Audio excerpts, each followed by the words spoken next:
When you decide to decline a review, it starts off much the same way as when you approve one. You will get a notification in your email inbox, and you will choose to approve or decline. You can also decline a review directly from your Fera dashboard. You will get a notification that you have a pending submission for your approval. You can click View Submissions. Then, clicking these three buttons, you can decline the review. When you click Decline, a decline submission will pop up, asking you for the reason as to why you are declining this submission. There are several options you can choose from. You will then choose an option. We can say, maybe this one seems fake. And then you will click Confirm Decline. Your review has now been declined. Remember that when you decline a review, it will notify the customer who declined the review. This will give them the opportunity to rewrite their review in order to address the feedback for why their review was declined.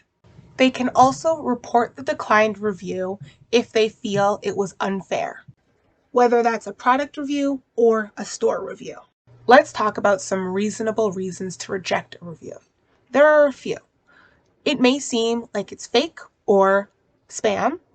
It could be from a fake customer, so someone who has never actually bought from you or used your service.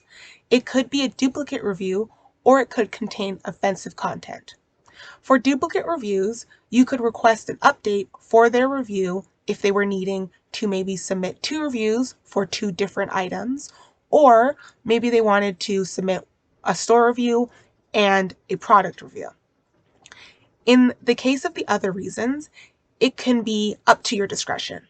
As we have seen in different viral videos, there have been a few store owners who were flooded or spammed with negative, fake reviews from people who were never their customers. If the content is irrelevant to your review, repetitive or nonsensical, that's spam. If the content of the review is hateful, obscene, violent, etc., it's offensive and can be rejected by you and will be taken down by us. For more information on what content we will remove, please look at our terms of service. At Fera, we are committed to fighting fake reviews and ensuring that truth in reviews continues to matter and be trusted. There are a few different ways that we do this. One is by implementing a real shopper verification. The second way is by policing bad merchants in the way of monitoring review approvals and imports to ensure that they are in line with our terms of service. The third way that we fight fake reviews is by offering our merchants honest alternatives so that they know deception is not the only option. And we'll get into those alternatives now. So depending on what your initial reasoning was for wanting to decline a review, you have a few different alternatives. If the review has bad spelling or grammar, you can either request for the customer to update their review to fix it, or leave it as is and approve it. If it's a duplicate, again, you can ask for an update, especially if your customer was supposed to write 2 separate reviews. For the other and seems fake categories, that is a bit more up to your discretion. We would always recommend asking for an update where possible, because as we've said before, all reviews are, whether good or bad, matter.